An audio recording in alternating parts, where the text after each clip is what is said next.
चलिए, तो समझ में आया। तो इसीलिए वर्मिस में उन्होंने नेमाटोड्स का जिक्र किया था, बट उसके बाद फिर काफी रिसर्च हुआ, लोगों ने उसके बारे में देखा, एंड फिर अल्टीमेटली इनका नाम आया। ओके, किसका? आपका जो ग्रॉबेन का। तो ग्रॉबेन जो है, तो अब उन्होंने इसको आगे बढ़ाया। फिर एल.एच. हाइमन, एक्चुअली उस जमाने में हाइमन वाज वेरी फेमस, तो उनके बहुत सारे बुक्स भी आते हैं,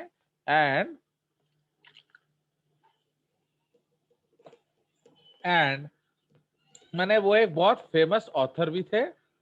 ओके, तो उन्होंने सूडोसिलोमेट क्रिएट किया था। तो 1932 में पॉट्स ने उसको नेमाटोडा जो क्लास था उसको फाइलम लेवल को एलिवेट कर दिया, ठीक है, बट नाम नहीं बदला। अंडरस्टूड? तो despite Potts classification being equivalent to Cobb, एक और साइंटिस्ट थे कॉब, नथान कॉब्स, तो उनका both names have been used and are still used today. Okay, माने कॉब भी उनको क्या बोलते थे? एस्केलमिंथेस, एंड ये उसको बोलते थे क्या? आपका नेमाटोड्स। तो आजकल दोनों नाम लोग यूज कर रहे हैं और क्या सिनोनिम की तरह उसको यूज कर रहे हैं। नाउ अब आ जाए तो आज के डेट पे टुडेज क्लासिफिकेशन अगर आप देखेंगे तो ये काफी बदल चुका है। फाइन, एज ऑन टुडे इनको हम लोग रखते हैं along with Arthropoda in a phylum, super या फाइलम या ग्रुप कह सकते हो, जिसको एक्डाइसोजोआ बोला जाता है। तो what does Ecdysozoa mean? Can you guess? Moulting animals. Moulting animal. तो एक्डाइसिस का मतलब क्या है? मोल्टिंग। मोल्टिंग एंड जोयन का मतलब क्या है? एनिमल। एनिमल। ठीक है, एनिमल्स। तो these animals are known for their moulting. कोई शक? ओके, सो इसीलिए जो इनका भी नॉन लिविंग एक्सोस्केलेटन है एंड आपका आर्थ्रोपोडा का भी नॉन लिविंग एक्सोस्केलेटन है, इसलिए दोनों ही केसेस में क्या हो रहा है? तो दोनों ही केसेस में आपको मोल्टिंग करना पड़ेगा। तो इवन राउंड वर्म्स भी मोल्टिंग करते हैं, आर्थ्रोपॉड्स भी मोल्टिंग करते हैं, इसलिए according to today they are kept in Ecdysozoa. Okay, चलिए, सम फेमस राउंडवर्म्स, तो जो मैं आपको बता रहा था, सिनोरैप्टिटिस elegance made news when specimens were discovered to have survived the space shuttle Columbia disaster in February 2003. I think you are not born by that time. No sir. आप लोग तो No, 2004 के बाद जन्म हुए होगे ना, तो लाइक दैट। तो इसीलिए आप लोग पैदा भी नहीं हुए थे, इसलिए आपको मालूम नहीं है ना डॉक्टर कल्पना चावला कौन है एंड सो ऑन। तो इसलिए उस कोलंबिया जो स्पेस व्हीकल है उसमें doctor Chawla was there who was working with this worms. So when the Columbia space shuttle disintegrated upon re-entry to the Earth's atmosphere, killing all 7 astronauts on board, the NASA scientists expected that the 80 experiments aboard the shuttle were destroyed as well.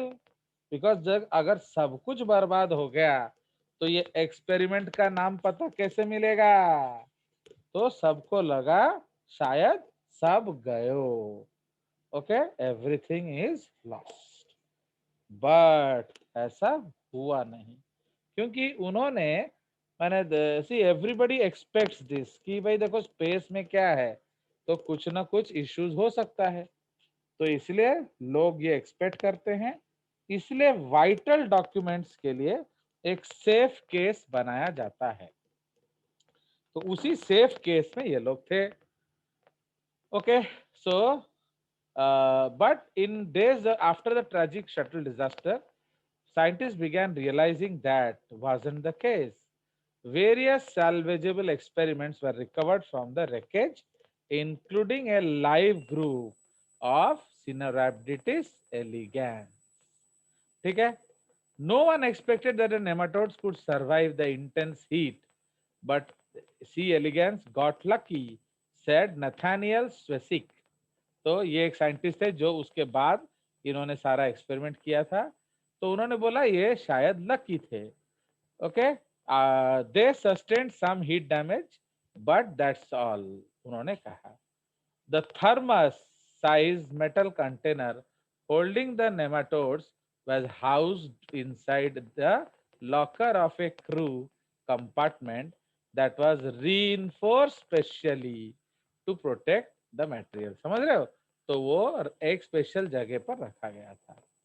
Once that compartment ruptured, however, the nematodes still survived thanks to the lockers built।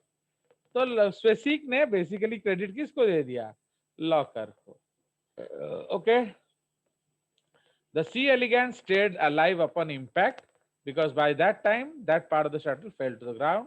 It had already decreased in speed, allowing the nematodes to touch down more gently. Later in January 2009, इस सारा को colour ना करके हम किसी को colour करेंगे। Now we can change the color.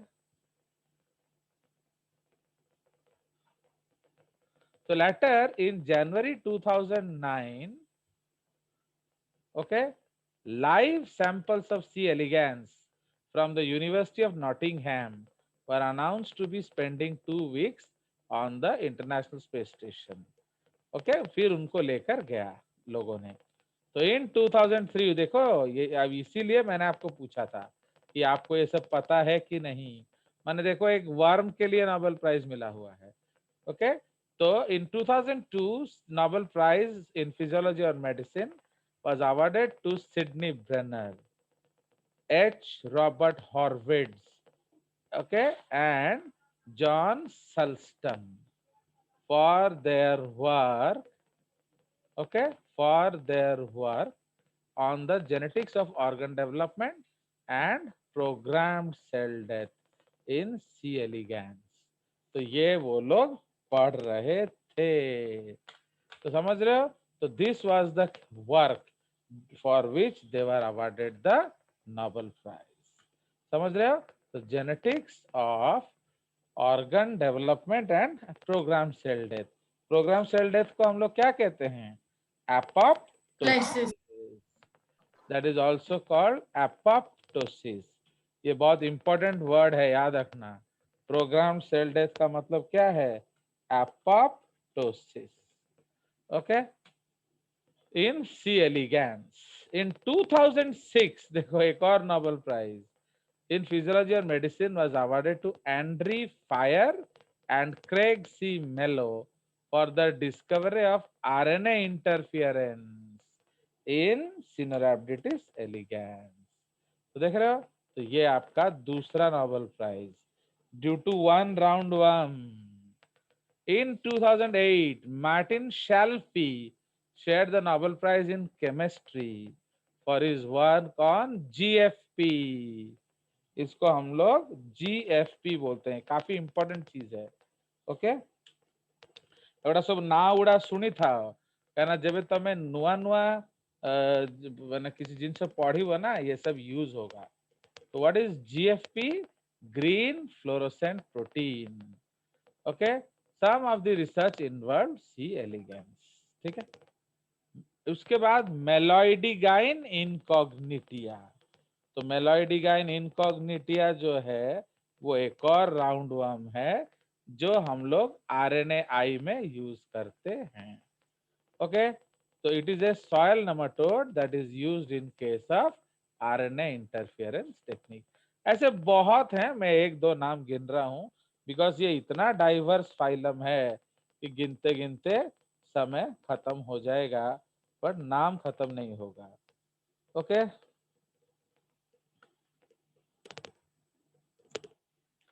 समझ में आया कि नहीं? Yes, sir. तो ये हमारा, इसलिए इनको इम्पोर्टेंस कहते हैं। ओके, चलिए तो अब हम लोग चलेंगे क्या नेक्स्ट टॉपिक पे। ओके, चलिए। सो अब जनरल फीचर्स जो है अब हम लोग इसको डिस्कस करेंगे। So they are motile, okay, aquatic, free living, parasitic, ये तो हम ऑलरेडी डिस्कस कर चुके हैं. They are bilaterally symmetrical, unsegmented worms. Okay, so bilateral भी है, unsegmented भी है, तो ये important point है, तो इसको हम लोग को थोड़ा देखना चाहिए. Bilat incomplete है. Okay, whereas the rest of the body is okay. The head of the nematode is relatively distinct. माने head अलग सा होता है, but rest body bilat है. Okay. Now उसमें 3 denticulate lips होता है. The mouth has either 3 or 6 lips, which often bear a series of teeth on their inner edges. तो उसको हम लोग क्या कहते हैं? So known as denticulate lips, माने दांतों वाले होंठ. An adhesive caudal gland is often found at the tip of the tail. तो टिप ऑफ द टेल में कॉर्डल ग्लैंड जो है वो एडहेसिव काम करता है. मतलब क्या है? चिपकने में मदद करेगा. Because you know they are parasites, तो इनको बॉडी में किसी ना किसी तरह से अटैच होना है. तो अगर चिपकने का जरूरत पड़ेगा तो वो कैसे चिपकेंगे? With the help of caudal adhesive gland. Body slender vermiform. Vermiform का मतलब क्या है? Worm like. ठीक है. एंड और flattened. They are usually small, even microscopic, while some reach a meter or more in length. Okay, तो dracunculus मेडिनेंसिस जो है उसका हम लोग लेंथ देख लेते हैं कितना दे रहा है गूगलू में, है कि नहीं? तो क्योंकि 3 मीटर लिखा था, ये लोग इतना कम क्यों लिख रहे हैं? तो ओके, लेंथ ऑफ ये जो है ना इतना खतरनाक है. 120 मीटर तो चलेगा, 1 मीटर और क्या उन्होंने लिखा है. फाइन. तो इसीलिए अरे ऊपर जाओ. फाइन. तो एक्चुअली वो भी 120 मीटर लिख रहा है, 120 सेंटीमीटर. तो इसीलिए जो मीटर और मोर, इसको ड्रैकनक्यूलस मेडिनेंसिस कहते हैं, फियरी सरपेंट. अब आप सोच रहे हो कि नहीं, 1 मीटर लंबा वर्म मतलब आपके टांगों जितना लंबा होगा. The length will be just like your legs, specially in case of boys. Boys थोड़े लंबे है ना हमारे, तो लाइक दैट. तो they are very small, slender, but देख रहे हो एक लंबा भी है. The smallest nematodes are microscopic, while free-living forms around 5 centimeter, and in some parasites are larger, nearly 1 meter. Yeah, 1.2 meters. Okay. So the body is often ornamented with ridges, rings, bristles, or other distinctive features. माने उसके ये साज सजाव के structure होंगे. Triploblastic, pseudocoelomate, organ system, ये बहुत important point है. देखिए इसको हम लोग एक हाफ स्टार मारेंगे. Okay. So syncytial epidermis. What is syncytial बोलो? मल्टीन्यूक्लिएटेड. तो body wall with a syncytial और cellular epidermis, externally covered with the thick cuticle, okay, made up of scleroproteins. ठीक है.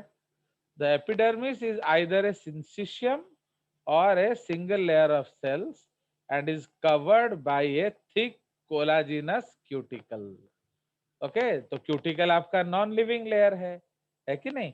तो जो क्यूटिकल है ये नॉन लिविंग लेयर है. तो हाउ विल इट ग्रो? अगर आपको ग्रो करना है तो क्या करना पड़ेगा? पुराने वाले को फेंकना पड़ेगा एंड नया बनाना पड़ेगा. तो इसलिए आप क्या करेंगे? What you will do for that? Moulting. Moulting, ecdysis. ठीक है.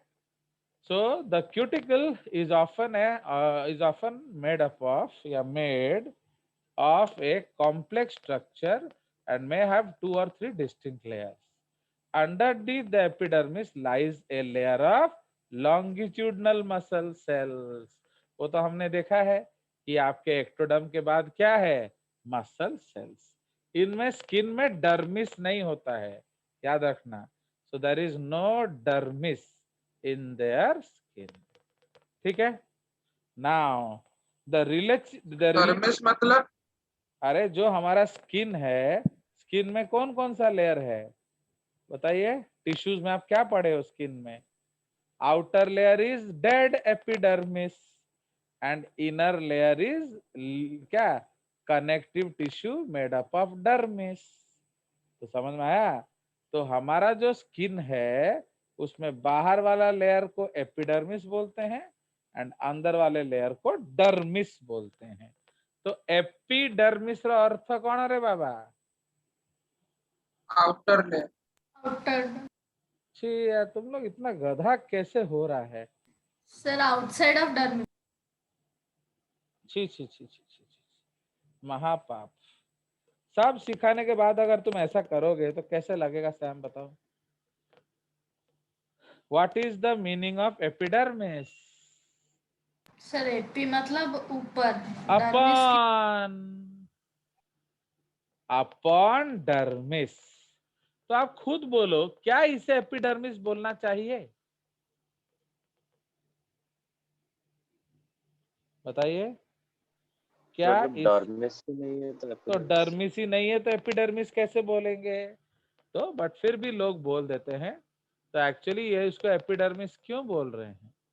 इसीलिए बोल रहे हैं एपिडर्मिस क्योंकि ये नियम है, और क्या, आउटर लेयर को हम एपिडर्मिस बोलते हैं इसीलिए। चलिए, the relatively rigid cuticle works with the muscles to create a hydroskeleton. तो देखो, एक तो मसल हो गया, उसके बाद क्यूटिकल हो गया, एपिडर्मिस, उसके बाद क्यूटिकल, और अंदर आपका सूडोसिलम। तो सूडोसिलम में फ्लूइड। अब समझ रहे हो how they are making the hydroskeleton? Hydroskeleton का मतलब क्या है? Watery skeleton. तो ये कैसे वाटरी स्केलेटन बना, समझ में आया? यस ओके, बताइए। तो हम लोग इसमें लिख लेंगे क्या, cuticle plus epidermis plus longitudinal muscle layer plus pseudocoelomic fluid is equal to क्या, हाइड्रोस्केलेटन। कोई शक? ये समझ में आएगी नहीं? तो यस इसलिए आप देखोगे ये जो एनिमल्स है ये लोग अनड्यूलेटिंग मूवमेंट से चलते हैं। तो अनड्यूलेटिंग स्केलेटन के लिए बॉडी को टेढ़ा मेढ़ा करना पड़ेगा कि नहीं? Yes sir. तो जब आप बॉडी Yes. को टेढ़ा मेढ़ा कैसे करेंगे? तो ये लोग सूडोसिलोमिक फ्लूइड यूज करते हैं। ओके, चलिए। सो ये आपका कंसेप्ट है क्यूटिकल, ये है plus epidermis plus longitudinal muscle layer plus. तो ये आपको याद रखना चाहिए, ये इंपॉर्टेंट है। Now cilia are absent except anterior cilia frutifera। ठीक है, ये पॉइंट लिखने की कोई जरूरत नहीं। Muscles include mostly longitudinal, no circular fibre. Generally जहां मसल होता है ना वहां दोनों फाइबर होते हैं, लॉन्गिट्यूडनल वाले एंड आपके सर्कुलर वाले। डू यू अंडरस्टैंड और नॉट? सपोज आप लोग खड़े हो गए तो लॉन्गिट्यूडनल मसल्स आपको कैसे मिलेंगे? ऊपर से नीचे, समझ रहे हो? तो दे गो स्ट्रेट डाउनवर्ड्स। अब सपोज मैं आपको एक क्रॉस सेक्शन बनाऊं, देखिए ये ड्राइंग बना के हम लोग समझने का कोशिश करते हैं कि एक्चुअली हो क्या रहा है।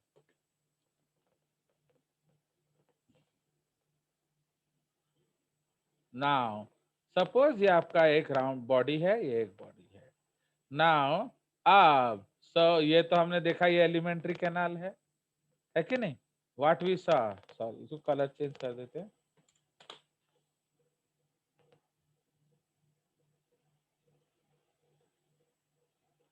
सो ये आपका है क्या, एक्टोडर्म, ये आपका है एक्टोडर्म। फिर हम लोग क्या करेंगे, ये आपका एंडोडर्म बनाएंगे या आर्केंटेरॉन, ठीक है। तो ये आपका आर्केंटेरॉन हो गया। उसके बाद क्या मिलेगा हमें, बोलो, mesoderm, mesoderm.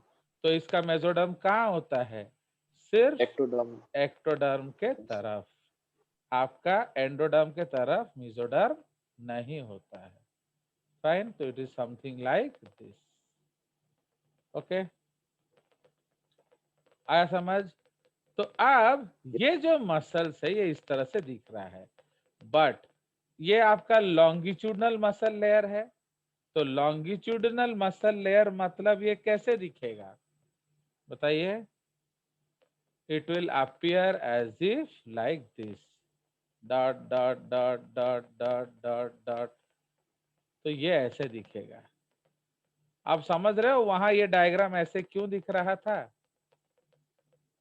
Okay, yes sir. जो मैंने आपको दिखाया था पहले वाला, उसमें आपको cell cell Yes, cell sir. Cell दिख रहे हैं।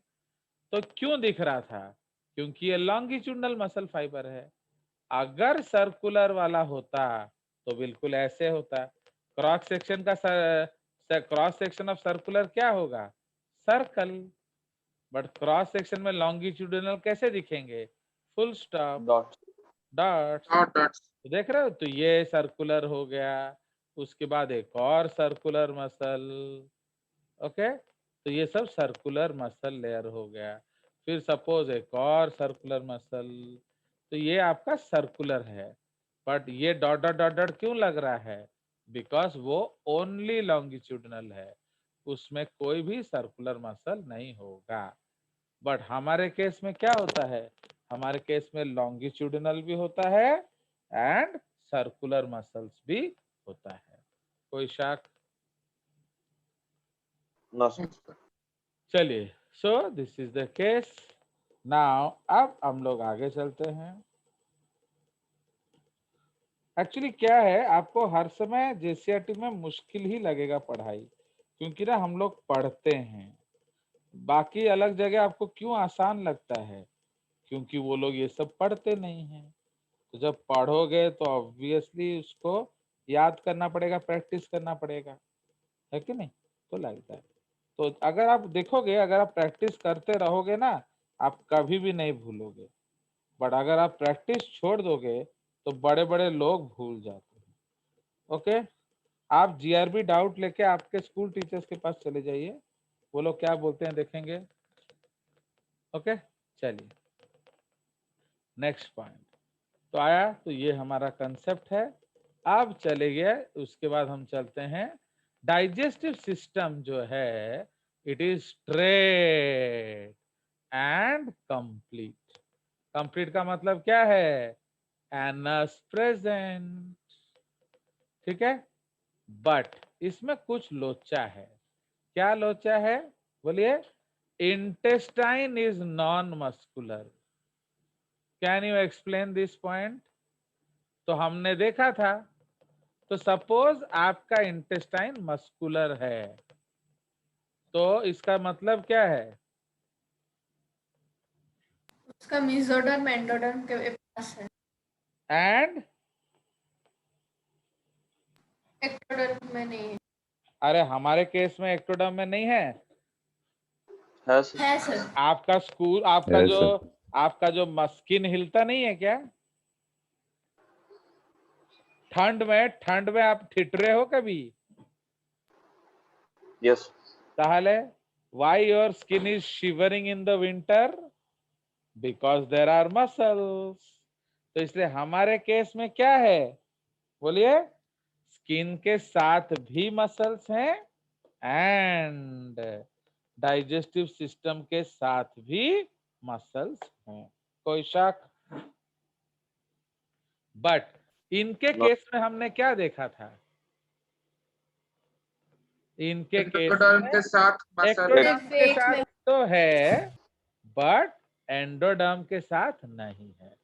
तो इससे प्रॉब्लम क्या आएगा, बोलो। मसल होने से एडवांटेज क्या है, पेरिस्टाल्टिक मूवमेंट। पेरिस्टल्सिस हो सकता है सर. Peristaltic movement. आराम से पेरिस्टालसिस होगा, प्लस सरफेस एरिया। अब देखो, अगर आपका कॉन्ट्रैक्शन होगा, churning movement, okay, have you done whipping? कभी आपने विप किया है? Whip Yes. मिक्सी में, आप मिक्सी में क्या ले लो, बहुत सारे आप फल ले लो, पनीर ले लो, मैंगो बनाना ले लो, एंड उसको विप करिए। तो भाई आप तो विप कर रहे हो, विप में कौन सा मोशन होता है? चर्निंग। तो you are churning the component. तो how is mango becoming juice? How is the pineapple becoming juicy?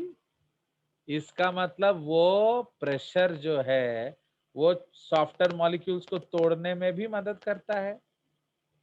कोई शक? No, sir. हाँ, समझ रहे हो? मीन्स आपका जो डाइजेस्टिव सिस्टम का मूवमेंट, वो एक तो पेरिस्टालसिस में मदद करता है, एंड दूसरा क्या, it is also helping in what? digestion. It is also helping in digestion. क्यों? वो surface area in contact with enzymes को बढ़ा देता है। ठीक है जी? तो इसीलिए बेटर डाइजेशन एब्जॉर्प्शन के लिए क्या जरूरी है? बोलिए। मूवमेंट ऑफ द, एंडोडर्म के साथ मसल, नहीं मैंने movement of the, digestive system के साथ मसल। हाँ मैंने मूवमेंट ऑफ द गट। समझ रहे हो? तो इसलिए पेरिस्टालसिस का ये एक एडवांटेजियस पॉइंट है। ओके, अब इनका नहीं है, तो why it does not affect them? या अगर हम उल्टा ले लें, उनका डाइजेस्टिव सिस्टम इनएफेक्टिव था, तो इन्होंने कैसे अडेप्ट किया फूड के लिए? तो बोलिए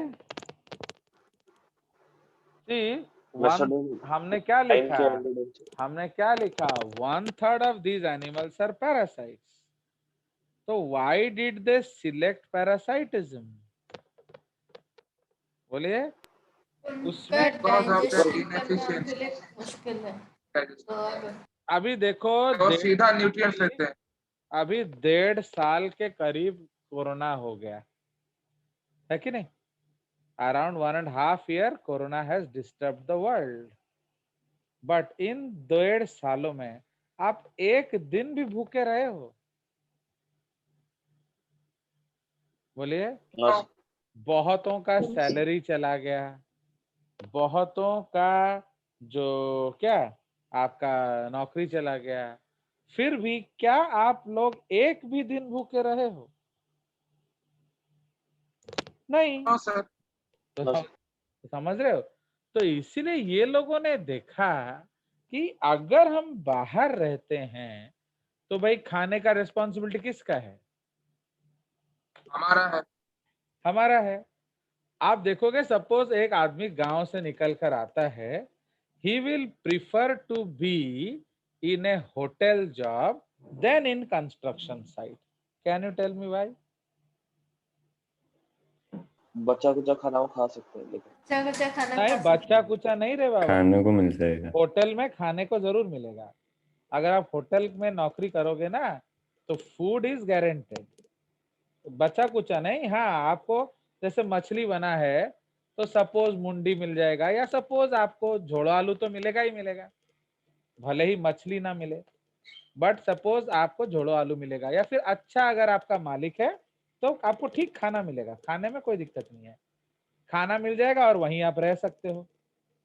तो आपका खाना रहने का मिला के आपको सैलरी मिलेगा। ओके, तो आपको सपोज वो बोलेगा नहीं देखो खाई पी की मु 5,000 टका देगी, तो अब एंड अगर आप सपोज मूलिया मिस्त्री काम करते, 100 रुपए आपको लेबर चार्ज मिलता, तो आपका टोटल कमाई कितना होता है? 3,000। समझ रहे हो? सपोज आज के जमाने में 200-300 रुपए मिलता है, तो आपका होता कितना? अराउंड 9,000। सपोज हर दिन तो काम मिलेगा नहीं, 25 दिन मिलेगा, तो आपका 7,500 आपको मिलेगा। उस 7,500 में आपको खाना पीना तो बनाना पड़ेगा कि नहीं? Yes sir. तो खाने sir. पीने में कम से कम 100 रुपए पर डे खर्च होगा। एंड खाना पीना आप 300 दिन खाएंगे तो आपका 3000 खाने में खर्चा हुआ। एंड रहने में कुछ तो खर्चा होगा। तो सपोज आप 2000 रुपया रहने के लिए दे रहे हो, तो अब आपका सैलरी में से 7500 मिला, खर्चा हो गया 5000। तो फिर आपका एक्चुअल कमाई क्या हुआ? 2500। तो बट वहां जो भी है 3-4 हजार तो मिल ही रहा है ना। एंड तो प्लस आपको अगर खाना बनाना ना आता हो तो इसीलिए बहुत लोग आप देखोगे, जैसे हीरो आप फिल्मों में देखोगे, तो अगर हीरो हीरोइन छूट माने हीरो गरीब हो जाता है तो वो सबसे पहले होटल में नौकरी करता है एज ए बॉय अटेंडेंट, इस तरह से। ओके, तो like that even Akshay Kumar he was a chef first, है कि नहीं? तो लाइक दैट, तो इसीलिए जिंदगी में वो सबसे पहले शेफ थे। उसके बाद वो जो कराटे फराटे सीखने गए थे एंड सो ऑन। चलिए, तो डू अंडरस्टैंड? तो इसीलिए डाइजेस्टिव सिस्टम जो है वो बहुत ज्यादा रिस्पॉन्सिबल है। बट ये लोगों का डाइजेस्टिव सिस्टम इन्होंने क्या किया भाई? इनका डाइजेस्टिव सिस्टम इनएफेक्टिव है। क्यों इनएफेक्टिव है भैया? क्योंकि इंटेस्टाइन में मसल ही नहीं दिया। तो फिर इन्होंने क्या अडेप्टेशन किया? तो ये पैरासाइट बन गए। Parasitism. तो दे अडॉप्टेड पैरासाइटिज्म। तो पैरासाइटिज्म में खाना लाने का किसका ड्यूटी है? Host का. होस्ट होस्ट का। अब होस्ट जैसे भी हो खाना लाएगा, तो आपको खाने का रहने का कोई टेंशन नहीं है। तो अगर आप कमेंसल होते, कमेंसल का मतलब क्या है? बोलिए, what is the meaning of Plus for parasite and zero for For host. commensal and neutral for माने आप होस्ट को परेशान नहीं करते। तो suppose you did not create problem for the host, तो कोई प्रॉब्लम था आपको तो आप आराम से जिंदगी काट सकते थे कि नहीं? आप Yes, sir. आराम से जिंदगी काट सकते थे कि नहीं? yes sir. But why parasite has to search another host? क्योंकि वो साला बीमारी कर देता है। तो अगर आप बीमारी करोगे, अगर आप होस्ट को मार दोगे, तो ऑब्वियसली आपको एक और होस्ट लाना पड़ेगा,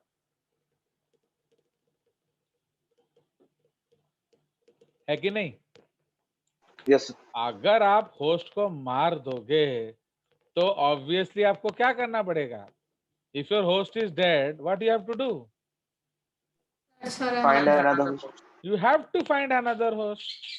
Okay, so that is the concept. Okay, now sir तो फिर ये commensals क्यों नहीं हुए? अब वो उनका प्रॉब्लम है ना। अब देखो, अगर तुमको नॉट अभी जैसे पी अगर होगा तो क्या होगा बोलो? Can P B a commensal? No, sir. No, sir. No, क्योंकि ये कुछ ना कुछ खुटर खुटर करेगा। अब पी से अगर आपके इंग्लिश सर चिढ़ सकते हैं, जो सिंपल सा आदमी है बेचारा, तो अब बाकी का हाल सोचो, है कि नहीं? So that is the case. Okay, so this is what you have to understand. ठीक है जी? So that is what you have to understand, that why they adapted commensalism, they adapted parasitism, because देखो वो तो host से benefit कर रहे थे, but धीरे धीरे होस्ट को बर्बाद भी कर रहे थे। इसीलिए गड़बड़ हो गया ना भाई। उनका इच्छा क्या था? कमेंसल बनना, बट उनकी एक्टिविटी से होस्ट को प्रॉब्लम होता है। तो जब उनके एक्टिविटी से होस्ट को प्रॉब्लम होगा तो आप क्या हो जाओगे? पैरासाइट। समझ रहे हो? अगर आपके एक्टिविटी से होस्ट इज नॉट बॉदर्ड, भले ही आप उससे फायदा ले रहे हो बट आप बॉदर्ड नहीं हो, तो क्या होगा? जैसे सपोज आप उस होटल में काम कर रहे हैं, उसने बोला जाओ सब्जी लेकर आओ, तो जब आप गए सब्जी लेने 10 रुपए मार लिए, ओके, तो उसको कोई प्रॉब्लम है? वो गे गलोच करेगा, कौन अला इतना दाम कहीं अला, बोलोगे सर आलू महंगा, तो महंगा हो गया, मैं क्या करूं? तो अब महंगाई हो गया आजकल तो सभी जानेंगे ना।